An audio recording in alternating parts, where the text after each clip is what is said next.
Senator, did you learn anything this morning in the Senate Armed Services Committee?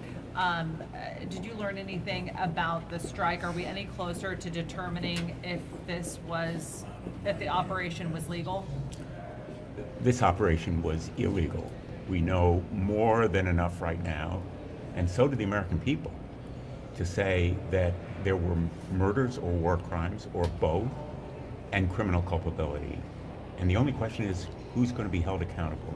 Ultimately, Hegseth trying to shift the blame and make Admiral Bradley the fall guy ought to be reason to ask for his resignation or fire him. He should be gone. But what evidence have you seen specifically that this is illegal? That this was illegal? Have you seen the video? Have you seen the video? What we've seen in reporting, if accurate, certainly justifies the conclusion that there were murders or war crimes or both. But the mere strikes on those boats that are evident right now on the videos, apparently unarmed individuals without any knowledge about what they're carrying, where they're heading, who's financing them, or who they are, indicate that the laws of war have been violated and people have been killed.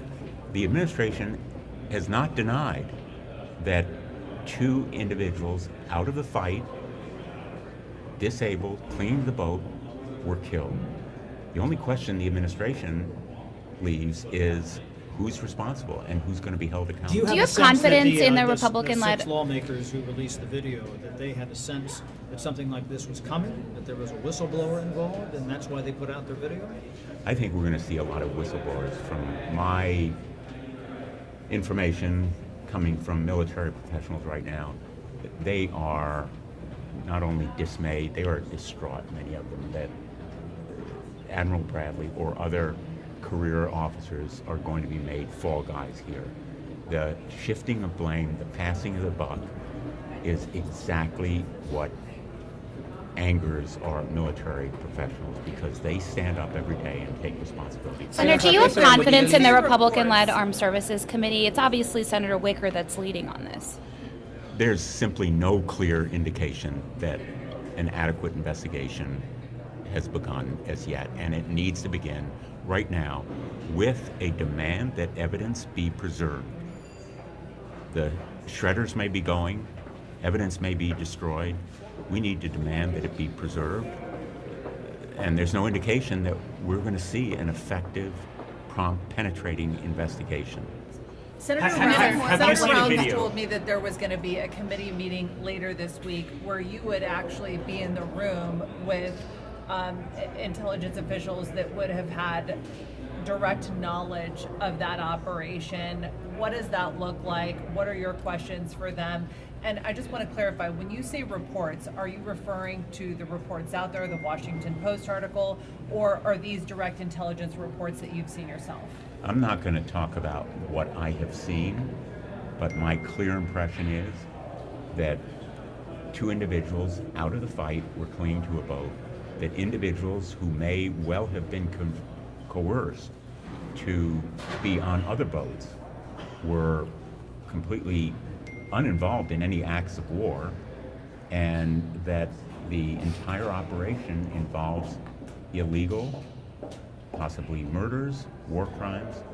But what we know for sure right now is there needs to be an investigation. There's been no sign that an investigation has been started or underway in any kind of penetrating or thorough way. And it has to begin with a demand that the evidence be preserved, as would any criminal investigation. What we're seeing here is, in effect, murder or war crimes in real time, in plain sight, and Republicans still have lacked the backbone to stand up to President Trump. And Hegseth has been responsible in saying and ordering that the strikes be totally lethal. War resolution. Senator Moreno was just here on the red spot a few minutes ago. Senator Moreno had said that he said maybe it would call for a war resolution. Would you feel better if the Congress at least had weighed in and said, okay, we have voted to authorize this type of activity in the Caribbean? If the administration says there's a war. The War Powers Resolution is absolutely appropriate, in fact necessary. I've long supported it, and Republican colleagues should, and I believe will as well. But what we're seeing here is an abdication by Congress of its responsibility, a failure to begin an investigation when clearly there's law breaking and reckless use of force, the failure to adopt a war resolution when the administration says it is at war. This kind of abdication of responsibility by Congress ought to be completely unacceptable in America. Senator, can I ask a question on Israel, please? If you support Israeli strike on the Hezbollah, or if you think that this administration should do more and cut aids to the Lebanese government? We ought to be supporting the Lebanese armed forces, the LAF, in its effort to disable Hezbollah. It's lacking that capability, leaves the Israelis with no choice but to do it on their own and strike Hezbollah in Lebanon, which ultimately is in the interests of Lebanon itself. Senator, on the NDAA bill, there's an AI proposal out there that states, that calls for one national standard as opposed to pepper the state laws. What's your opinion on that, and will it be attached to the NDAA? A preemption provision on AI that eliminates states' ability to protect their own citizens is absolutely a non-starter on the NDAA. First and foremost, we need to pass the National Defense Authorization Act as a matter of our national security. It should happen before we leave, and a preemption provision on AI would be a poison pill. Literally, it would doom the NDAA. We will fight it, we'll prevail as we did before, because states should be able to protect their own citizens. And the states are often laboratories of democracy in trying new ways of protecting their citizens. And clearly there's a need for protections. Senator Hawley and I have sponsored a number of bills, most recently the chatbot bill that would establish national standards on AI. We need to take it piece by piece at the federal level to adopt national standards, but in the meantime, preempting states is absolutely wrong. Are we going to be seeing any movement on the Russian sanctions package?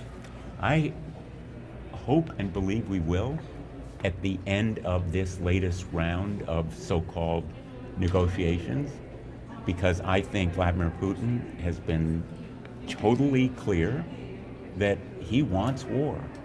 He doesn't want peace. He believes he can win this stalling and stonewalling by continuing to take territory, bombing civilians, destroying the energy grid. It's all pretty clear that he wants continued war, and we should be strengthening Ukraine, providing the Tomahawks, the Patriot system interceptors, the F-16, all that Ukraine needs by way of military hardware, but also sanctions.